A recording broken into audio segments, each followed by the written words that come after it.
এই দুনিয়া জমিনে প্রিয় নবী সাল্লাল্লাহু আলাইহি ওয়াসাল্লাম রমজানের শেষ 10 দিন তিনি ইতিকাফ করতেন। আর ইতিকাফকারী দোয়া আমার আল্লাহর দরবারে মকবুল হয়ে যায়, আমার আল্লাহর দরবারে মঞ্জুর হয়ে যায়। প্রিয় নবী বললেন, যে ব্যক্তি কোন রোজাদারকে ইফতার করালো, যাকে ইফতার করালো ওই ব্যক্তি রোজার পরিপূর্ণ সওয়াব যিনি ইফতার করালো তার নামায় আমলে আমার আল্লাহ দিয়ে দেবেন। কিন্তু যে রোজাদার রোজা করলো তাকেও আমার আল্লাহ সওয়াব দেবেন, তার সওয়াব কমিয়ে দেবেন না। এজন্য রমজান মাসে আপনি কোন রোজাদারকে ইফতার করান। অনেক এলাকায় নিয়ম আছে, এক একজন ব্যক্তি মসজিদ ইফতার দেয়, এটা আপনার আমার জন্য সৌভাগ্য।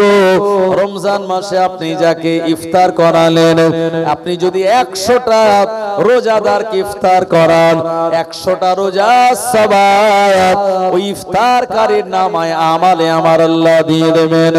কিন্তু না না না, যাকে ইফতার করালো তা নাকি আমার আল্লাহ সওয়াব দেবেন, তার সওয়াব কেটে নিয়ে আমার আল্লাহ ইফতার করানে ওয়ালা ব্যক্তির দেবেন না, বরঞ্চ আমার আল্লাহ সওয়াবকে বাড়িয়ে দেবেন। আল্লাহ পাক শুনিয়েছেন, মান জাআ বিল হাসানাতি ফালাহু আশরু আমসালিহা। এই দুনিয়ায় কেউ যদি কোনো ভালো কাজ করে আমার আল্লাহ তার নামায় আমালে একটা ভালো কাজের বদলাতে 10টা করে নেকি আর সওয়াব দিয়ে দেন। আরো মহব্বত করে বলেন সুবহানাল্লাহ। ওয়াজ করে একটু শুনবো, পরবর্তী যদি হয় কিছু দাওয়াত টাওয়াত করা যাবে। আবার কেউ জলসা শুনতে আসে যে হুজুর দেখি জলসা তো করছে, কোন জায়গায় কিছু ভুল টুল বলে একটু ধরা যাবে, এই নিয়তে আসে। তো সবার নিয়ত একরকম নয়, যার নিয়ত যেমন আল্লাহ পাক তাকে সেইভাবে সেই নিয়ামতগুলি দিয়ে দেন। একটু জোরে বলেন না সুবহানাল্লাহ। ফুরফুরা শরীফে সবাই কি এক নিয়তে যায়? কেউ যায় মাজার জিয়ারত করতে, কেউ যায় হুজুরদের দাওয়াত করতে, কেউ যায় আপনার ইসালে সওয়াবে 6 থাম্বা বিশিষ্ট যে দরবার শরীফ আপনারা দেখেছেন, 6 থাম্বা বিশিষ্ট। এই 6 থাম্বা কেন বিশিষ্ট এই দরবার বানানো হলো? 4টে পিলিয়ার দিয়ে তো বানানো যেত, কিন্তু না, ইসালে সওয়াবে ফুরফুরা শরীফে প্রিয় নবী তানার 4 জন সাহাবী এবং হযরতে বেলাল রাদিয়াল্লাহু আনহু তানাকে সঙ্গে নিয়ে এসেছিলেন। আমার ভাইজানেরা রিদওয়ানুল্লাহি তাআলা আলাইহিম আজমাইন হুজুরদের সঙ্গে নিয়ে এসেছিলেন। এই 6 জনের স্মৃতির অনুকরণ করে ওই 6 থাম্বা বিশিষ্ট যে দরবার শরীফ, সেখান থেকে দেখবেন মাগরিবের পরে আর ফজরের নামাজের পরে জিকিরের তালিম দেয়া হয়। কেউ ইসালে সওয়াবে যায় এই ফয়েজ মূলক দরবার থেকে ইসালে সওয়াবে জিকিরের মজলিসে হাজির হতে, কারণ এখান থেকেই বসিরাট আল্লামা তিনি ফয়েজ পেয়েছেন, এখান থেকেই নেসারউদ্দিন আহমদ তিনি ফয়েজ পেয়েছেন, এখান থেকেই আব্দুল মাহবুব সাহেব রাহমাতুল্লাহ আলাইহি তিনি ফয়েজ পেয়েছেন, এখান থেকেই আপনার সুফি তাজাম্মুল হোসেন সাহেব তিনি ফয়েজ পেয়েছেন, এখান থেকেই আপনার বড় বড় আল্লাহর ওলিয়া ওলিয়ারা ফয়েজ পেয়ে আল্লাহর ওলি হয়ে গিয়েছিলেন। তারা এই জায়গায় বসে জিকির ফিকির করেন। আবার কেউ বলে চল ইসালে সওয়াবে না গেলে নয়, তাই গাড়ি ভাড়া করে গিয়ে কিছু বোরকা, ওন্না, টুপি, মঞ্চুর মিঠাই খাবার কিনে বাড়ি চলে আসে। কথা ঠিক কি না আমার ভাইজানেরা? যে যে নিয়াত করে যায় আল্লাহ পাক তার নিয়ত অনুযায়ী সেই কাজটার আপনার বরকত দেন এবং তার মনের নেক নিয়াতকে আল্লাহ পূরণ করে দেন। আমার ভাইজানেরা, ও উম্মতেরা, আমি আপনাদের যে কথা বলতেছিলাম, ইমাম বুখারী রাহমাতুল্লাহ আলাইহি তিনি প্রথম অধ্যায় এনেছেন কিতাবুল ঈমান নামক বাব দিয়ে। কারণ আমরা যারা মুসলমান, ঈমান আনার পরে আমাদের কাছে সবথেকে বড় সম্পদের নাম হলো ঈমান। ঈমানটাকে বাঁচিয়ে রাখা আমাদের কাছে বিরাট বড় একটা চ্যালেঞ্জ। আমার ভাইজানেরা, প্রতিনিয়ত ঈমান যে কোনো মুহূর্তে আমাদের কাছ থেকে বিদায় নিতে পারে। এজন্য প্রিয় নবী বললেন, বাদিরু বিল আমাল, নেক আমালের দিকে তোমরা দ্রুত অগ্রসর হও। কারণ কাকাত ইল্লাইলি মুসলিমান, অদূর ভবিষ্যতে এমন একটা ফিতনার জামানা চলে আসবে, এই ফিতনাটা হবে ঘুটঘুটে অন্ধকার সাদৃশ্য।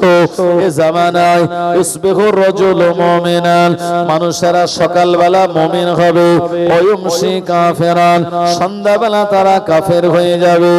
আবার ওয়া ইউমসি মুমিনান, সন্ধ্যাবেলা তারা মুমিন হবে, ওয়া ইউসবিহু কাফিরান, আবার সকালবেলা তারা কাফের হয়ে যাবে। ইয়াবিউদ্দিনহু বিআরাজিম মিনাদ দুনিয়া, অল্প কিছু পার্থিব সম্পদের বিনিময়ে তারা তাদের দিন ইসলামটাকে বিক্রি করে দেবে। ও আমার ভাইজানেরা, এইজন্য আমাদের সদা সর্বদা আমার আল্লাহ পাকের কাছে দোয়া চাওয়া দরকার। আল্লাহ, আপনি আমাদের মূল্যবান ঈমান হেফাজত করুন, কারণ আপনার আমার ভিতরে পরিপূর্ণ ঈমান যদি না থাকে এই আমালগুলি কোনো কাজে দেবে না, কারণ ঈমান ছাড়া আমালের কোনো দাম নাই। একটা মোবাইলে যদি টাওয়ার না থাকে, তাতে সিমে রিচার্জ না করা থাকে, মোবাইলের কোনো দাম আছে ভাই? জি, দাম নেই। তো আমাদের যে ঈমান, এই ঈমানটা রিচার্জ করার দরকার আছে না নাই? কালেমা পড়েছি লা ইলাহা ইল্লাল্লাহ মুহাম্মাদুর রাসূলুল্লাহ সাল্লাল্লাহু আলাইহি ওয়াসাল্লাম, আমরা ঈমান আনলাম। আশহাদু আল্লা ইলাহা ইল্লাল্লাহ ওয়া আশহাদু আন্না মুহাম্মাদান আবদুহু ওয়া রাসূলুহু, ঈমান এনেছি। আমানতু বিল্লাহি ওয়া মালাইকাতিহি ওয়া কুতুবিহি ওয়া রাসূলিহি ওয়াল ইয়াউমিল আখির ওয়াল কদরি খাইরিহি ওয়া শাররিহি মিনাল্লাহি তাআলা ওয়াল বা'সি বাদাল মাউত। আল্লাহ আপনার ফেরেশতার উপরে, রাসূলের উপরে, কিতাবের উপরে, তাকদীরের ভালো মন্দের উপরে, কিয়ামতের দিন আবার আপনি আমাদের তুলবেন, ওয়াল বা'সি বাদাল মাউত, মৃত্যুর পরে উঠতে হবে আমাদের, তার উপরে ঈমান আনলাম। কিন্তু ঈমান আনার পর যদি এটা রিচার্জ না করা হয়, তাহলে যেমন এই ফোনটার কোনো দাম নাই, সেখান থেকে কল, এখন কোম্পানি নিয়ম করে দিয়েছে রিচার্জ না থাকলে কল তো যাবেই না, উল্টে আসবেও না। তো আমাদের এই ঈমানের কালেমা পড়ার পর ঈমানের কোন কোন জিনিস দিয়ে রিচার্জ করা লাগে, সেই ঈমানের রিচার্জ হলো 5 ওয়াক্তের নামাজ। আপনি যখন পড়ে নেবেন, আমাদের ঈমানটা পাওয়ারফুল হয়ে যাবে। বছরে আপনি রোজা রাখবেন, ঈমানের ব্যাটারিতে চার্জ হয়ে যাবে, ঈমানটা রিচার্জ করা হয়ে যাবে। রাতের বেলা সবাই যখন ঘুমাবে, আপনি তাহাজ্জুদের নামাজে দাঁড়িয়ে যান, আপনার আমার ঈমান রিচার্জ হয়ে যাবে। এমন ঈমানদার ব্যক্তি আল্লাহ তাআলার কাছে যখন দোয়া চাইবে, পরিপূর্ণ ঈমানের অধিকারী ব্যক্তির দোয়া আল্লাহ তাআলা দরবারে মঞ্জুর হয়ে যায়। ও নবীর উম্মত উম্মাদানেরা, ও জওয়ানেরা, যুবকেরা, এইজন্য কালেমা পড়ার পর কালেমার হক হলো এই দুনিয়া জমিন আল্লাহ পাকের ইবাদত বান্দেগি করা। এইজন্য আমি আপনাদেরকে রোজা সম্পর্কে বলেছি এ কারণে, আগামীতে আমাদের কাছে বিরাট বড় একটা সুযোগ রয়েছে ঈমানটাকে রিচার্জ করিয়ে নেওয়া, আল্লাহর কাছে ইস্তেগফার করার মাধ্যমে জীবনের গুনাহগুলি ক্ষমা করিয়ে নেওয়া, দান খায়রাত করার মাধ্যমে আমাদের দুনিয়া। আমার ভাইজানেরা, কোরআন মাজিদের একটি পরিপূর্ণ সূরা নাজিল হলো এই ঘটনার পরিপ্রেক্ষিতে। এই সূরার নাম কি? সূরা কদর। আল্লাহ শুনিয়েছেন, ইন্না আনজালনাহু ফি লাইলাতিল কদর। ইন্না, নিশ্চয়ই, আনজালনা, নাজিল করেছি। এই হু হলো জমির, এই হু হলো মানে বাংলা যেটাকে পুশিদা বলা হয়, আরবিতে এটাকে বলে জামির, উজ্জ আছে।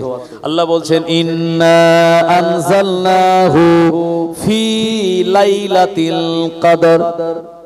এই আল্লাহ বলছেন নিশ্চয়ই নাজিল করেছি, ফি মানে মধ্যে, লাইলাতুন মানে রাত, আর কদরুন মানে হচ্ছে ভাগ্য।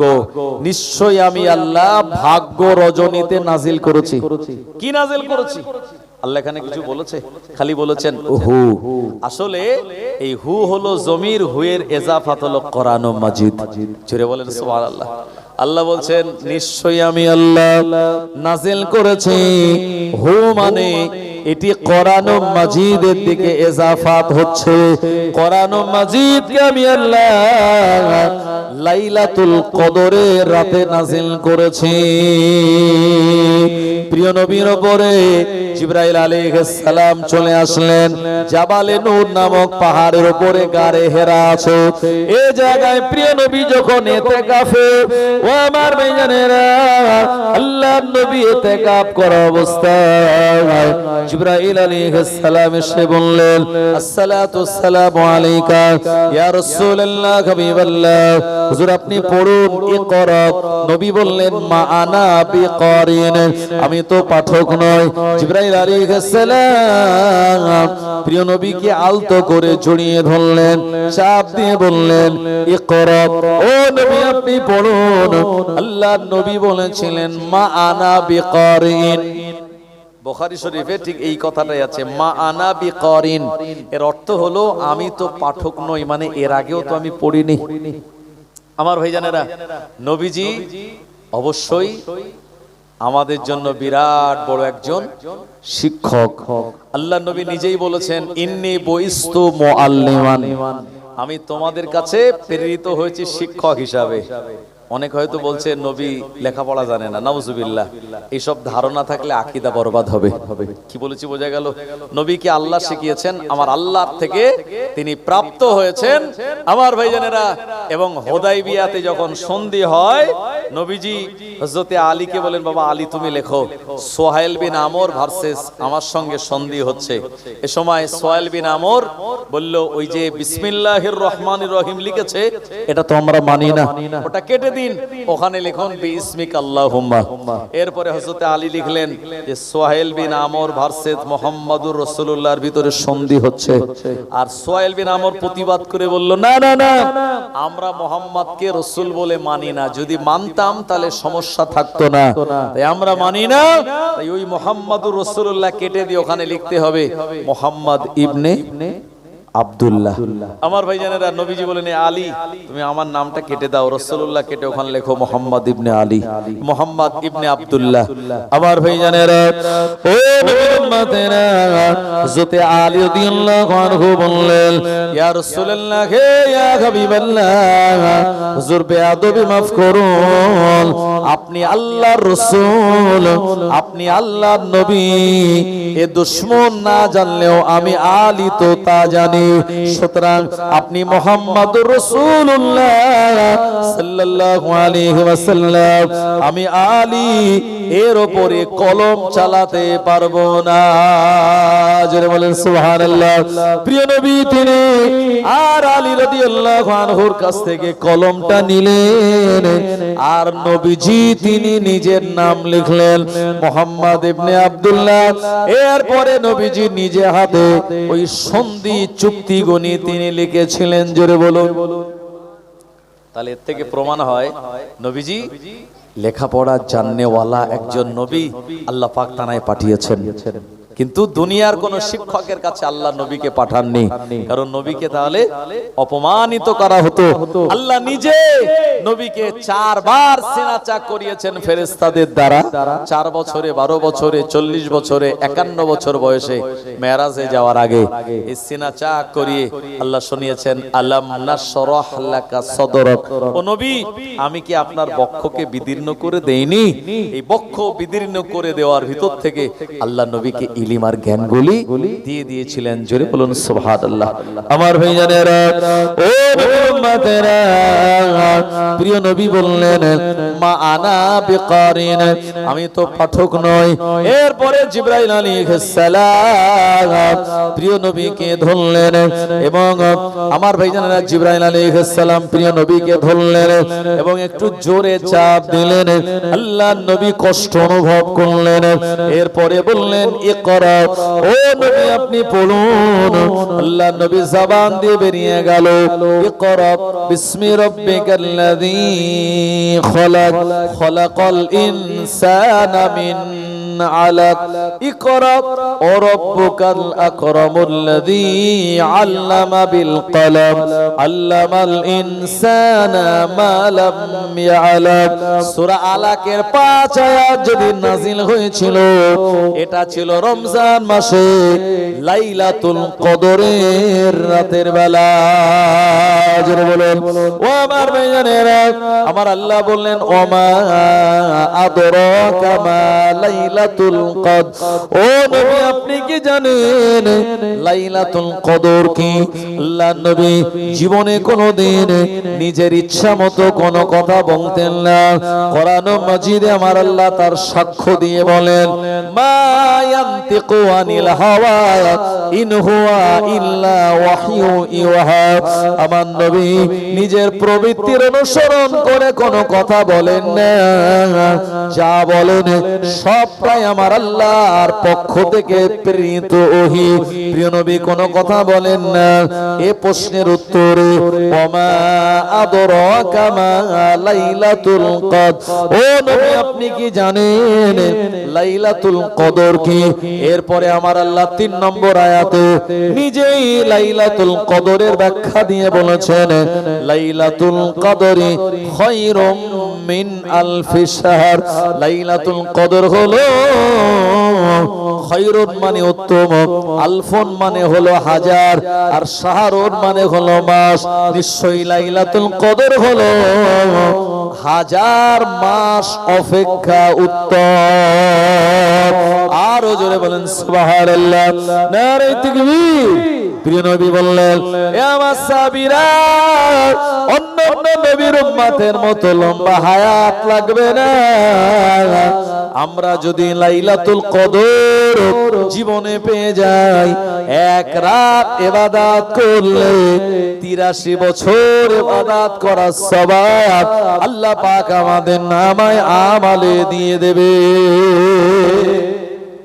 ভাই আমাদের উপরে নামাজ ফরজ কবে থেকে? 12 বছর বয়স থেকে, তাই না? নবীজি বলেছেন মুরু আওলাদাকুম সাবআ সিনিন। যখন তোমাদের ছেলেদের মেয়েদের 7 বছর বয়স হবে, মুরু আওলাদাকুম, তখন তাদেরকে নামাজের নির্দেশ দাও। ওয়াদরিবুহুম, আর তাদেরকে পেটাই করো যখন তাদের বয়স যাবে ইসনা আশারা সিনিন। যখন তাদের বয়স 12 বছর হবে তখন যদি নামাজ না পড়ে ওয়াদরিবুহুম, তাদেরকে পেটাই করো।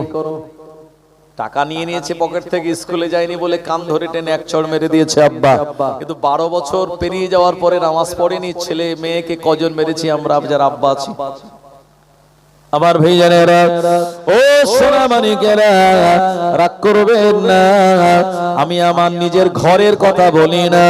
প্রিয় নবী জনাবে মুহাম্মদুর রাসূলুল্লাহ সাল্লাল্লাহু আলাইহি ওয়াসাল্লাম আমাদের যা বলে গিয়েছেন, শুনিয়ে গিয়েছেন, আমি শুধুমাত্র নবীজির কথাগুলি আপনাদেরকে বলছি। ও আমার ভাইজানেরা, তো 12 বছর পর মানে 12 বছর থেকে আমাদের উপরে নামাজ ফরজ।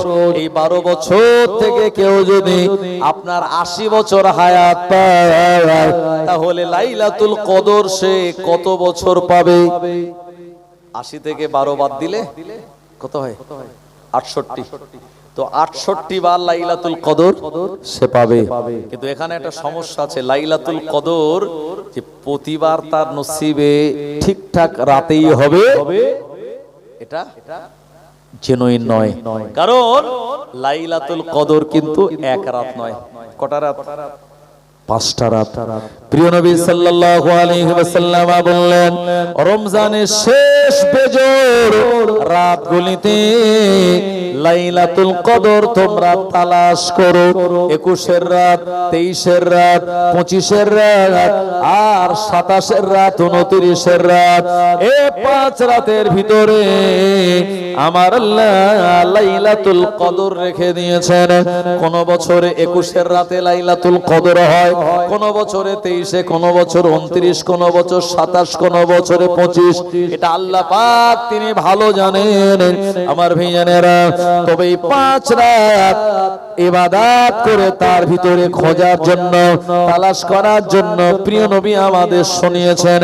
এখন আপনার প্রশ্ন হবে, হুজুর যদি ঘটনা এমন হয়, আমরা 26তম দিবাগত রাতেই কেন নামাজ কালাম পড়ি? কথা ঠিক কিনা? একটু আগে আগে আসবেন, যে জায়গাগুলো ফাঁকা আছে একটু পূরণ করে দেন, সামনের দিকে আগিয়ে গিয়ে চলে আসেন। আমার ভাইজানেরা, অনেক জায়গা ফাঁকা আছে, একটু আগে আগে চলে আসুন। একটু প্রাণ খুলে দুরূদ শরীফ আমি বলবো ইনশাআল্লাহ, একটু দুরূদ শরীফ আল্লাহুম্মা, একটু আগে আগে চলে আসেন, ফাঁকা জায়গাগুলো পূরণ করে নেন। মাওলানা মুহাম্মদ ওয়া আলা আলি সাইয়্যিদিনা।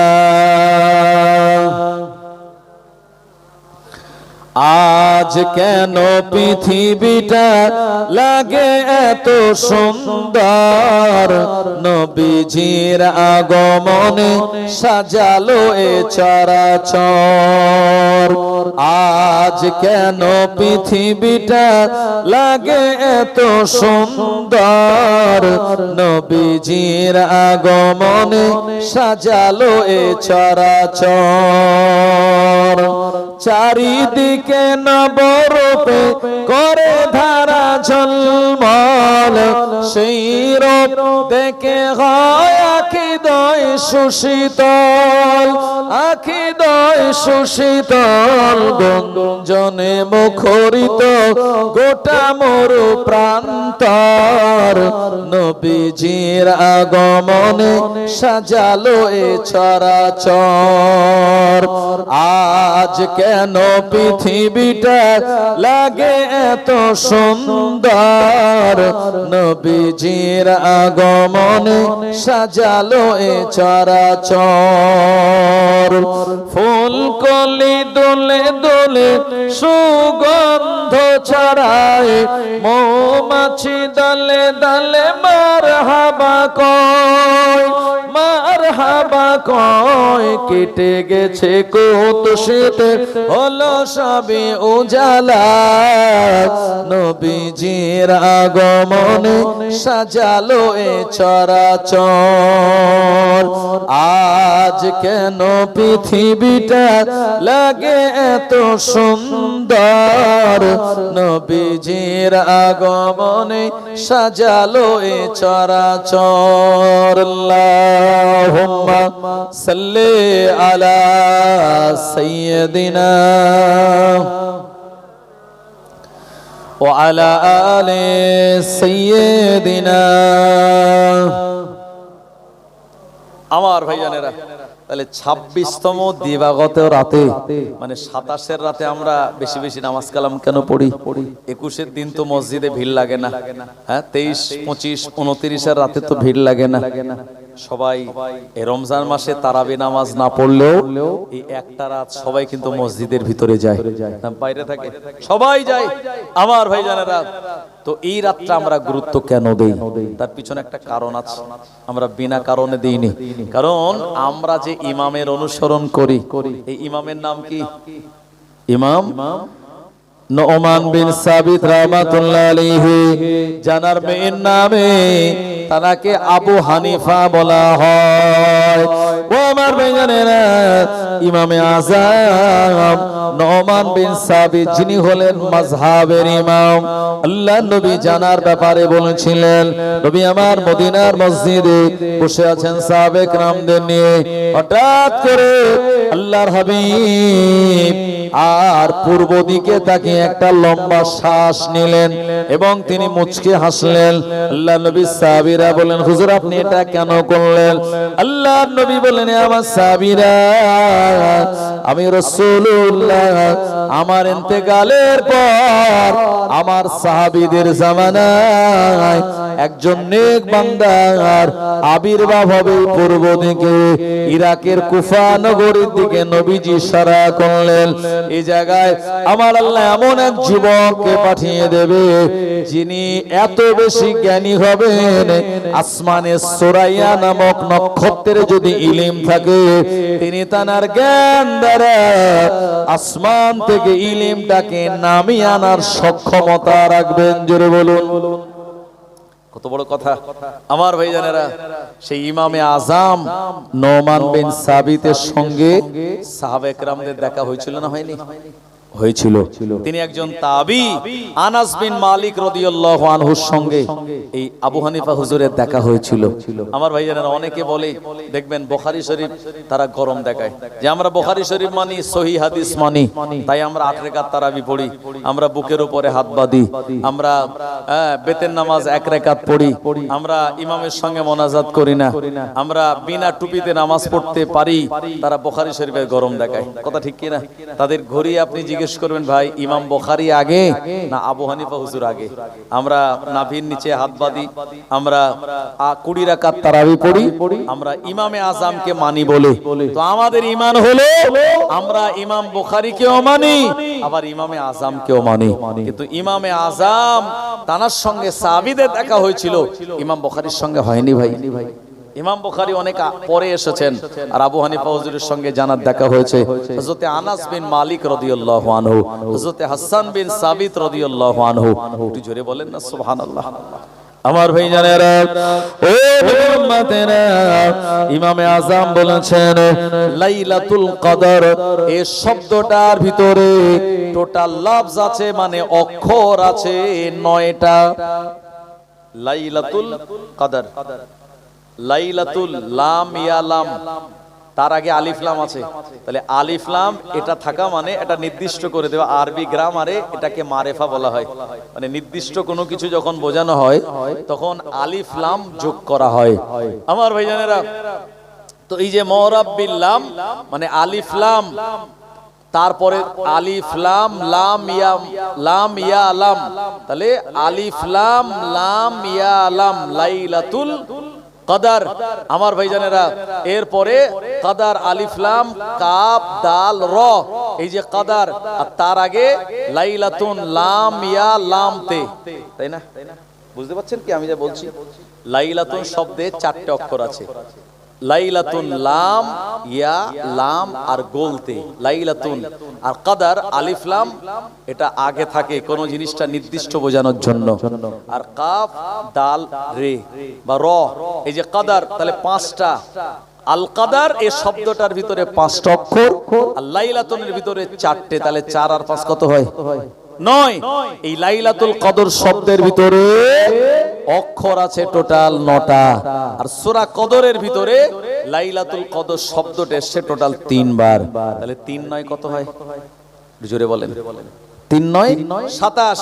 ইমামে আজম নোমান বিন সাবিত রাহমাতুল্লাহ আলাইহি উনি বর্ণনা করে বললেন, লাইলাতুল কদর যেহেতু রমজানের শেষ দশকের বেজোড় রাতগুলির ভিতরে, তবে যে রাতটা বেশি লাইলাতুল কদর হওয়ার সম্ভাবনা এটা 26তম দিবাগত রাত, 27 রাতের বেলা। কারণ এই লাইলাতুল কদর শব্দটা আল্লাহ পাক কোরআন মাজিদে 3 বার এনে আমাদের আলাদা রকম একটা ইশারা দিয়েছেন। আমরা ইমাম মানি বলে আমরা 21 রাতে নামাজ কালাম পড়ি, 23-এও পড়ি, 25-এও পড়ি, আর 27-এও পড়ি, 29-এও পড়ি। ও আমার ভাইজানেরা, কিন্তু 26তম দিবাগত রাত 27-এর রাতটা আমরা ইমামে আজম নোমান বিন সাবিত রাহমাতুল্লাহ আলাইহি তানার কথাকে প্রাধান্য দিয়ে ওই রাতে আমরা বেশি নামাজ কালাম আদায় করি। আমি কি বোঝাতে পেরেছি ভাই? এই জন্য ইমাম মানার দরকার আছে। ইমাম মানলেই তাহলে কোরআন ও হাদিস থেকে আপনার বোঝার সুবিধা হবে। আসলে মাযহাব মানে তারা সুন্দর করে কোরআন ও হাদিসের মহাসমুদ্রে ডুব দিয়েছেন, সেখান থেকে তানাদের জ্ঞান দ্বারা সেই কোরআন ও হাদিসের নির্যাস তুলে আমাদের কাছে বুঝতে সহজ করে দিয়েছেন একটি মাযহাব দিয়ে। আমার ভাইজানেরা, আর এখন যদি আপনি এই মাযহাব ছেড়ে দিয়ে আবার এই কোরআন হাদিসের মহাসমুদ্রে ডুব দেন, তাহলে কি হবে? ঈমান বরবাদ হবে। আর বরবাদ হয়েছে, আলেম ওলামাদের হয়েছে। এই যে বাংলাদেশের আব্দুর রাজ্জাক বিন ইউসুফ বলছে গাভীর পেশাবে চাদর ডুবিয়ে আবার এই চাদরটা শুকিয়ে গায়ে দিয়ে নামাজ পড়লে নামাজ হয়ে যাবে। জোরে বলেন নাউজুবিল্লাহ। হ্যাঁ, বলছে মোনাজাত করা যাবে না নামাজের পর, নাউজুবিল্লাহ। বলছে কোরআন শরীফ বিনা ওযুতে ছোঁয়া যাবে, নাউজুবিল্লাহ। বলছে নামের আগে মোহাম্মদ অমুক, মোহাম্মদ তমুক, এই মোহাম্মদ শব্দ লাগানো যাবে না। লা ইলাহা ইল্লাল্লাহ পর্যন্ত ঠিক আছে, তার সঙ্গে মোহাম্মদুর রাসূলুল্লাহ যোগ করা শিরিক। জোরে বলেন নাউজুবিল্লাহ। এই রকম কথা বলে আজকে যারা মাদ্রাসা দরওয়াজায় পা দেয়নি, জেনারেল শিক্ষায় শিক্ষিত, তাদের ঈমান আমাদ বরবাদ করে ফেলেছে। কথা ঠিক বলছি না ভুল বলছি? আমার ভাইজানেরা, এই জন্য আমাদের কাছে একটি বিরাট নেয়ামত, हमको नबी मिला तो रहमत लिल आलमीन मिला और इमाम मिला तो इमाम आज़म नुअमान बिन साबित मिला, और ओली मिला तो गौसुल आज़म मिला, और पीर मिला तो मुजद्दिद ज़मान मिल गया। জোরে বলেন, সব দিক দিয়ে আল্লাহ বড় দিয়েছেন। তাই আমরা এদিক ওদিকে মাথা না দিয়ে আমরা যদি এই রাস্তাটা ধরে চলি, ইনশাআল্লাহ এই রাস্তায় পথিক হলে আল্লাহর দয়ার জান্নাতে আমরা পৌঁছে যাব ইনশাআল্লাহ। কারণ ওলিয়া ওলিয়াদের অনুসরণ করাটাই বুদ্ধিমানের কাজ। এই গোটা ভারতবর্ষে তিনি প্রথম ইসলামের বাণী এনেছেন, কালেমার দাওয়াত এনেছেন, তিনি হলেন খাজা গরিবে নওয়াজ আজমিরি সানজি রহমাতুল্লাহ আলাইহি। আমরা তানাকে মানি জানাকে নবীজি পাঠিয়েছেন না নিজে এসেছেন? নবীজি পাঠিয়েছে। আর যারা বর্তমান যুগে বলছে খাজা গরিবে নওয়াজকে মানা যাবে না, তারা বলছে কি খাজা মানে যারা গাঁজা টাজা খায় তারা খাজা মানে। জোরে বলে নাউজুবিল্লাহ। হ্যাঁ, কত বড় বেয়াদবি কথাবার্তা এদের। আমার ভাইজানেরা, এদের থেকে আমাদের দূরে থাকতে হবে, এদেরকে চিনতে হবে, কারণ এরা ইসলামের দুশমন, এরা ইমানের দুশমন। কারণ আমার ভাইজানেরা, কারবালার ময়দানে যারা ইমাম হুসাইনের গলায় ছুরি চালিয়েছিল অন্য দলের লোক ছিল না। হুজুর এসছে নাকি? হ্যাঁ, হুজুর এসছে। ও মাশাআল্লাহ, ফুরফুরা শরীফ থেকে আওলাদে মুজাদ্দিদুজ জামানের আগমন ঘটে গিয়েছে। তারা সম্মানার্থে তাকবীর দেন, নারায়ে তাকবীর, নারায়ে তাকবীর। আওলাদে মুজাদ্দিদুজ জামান।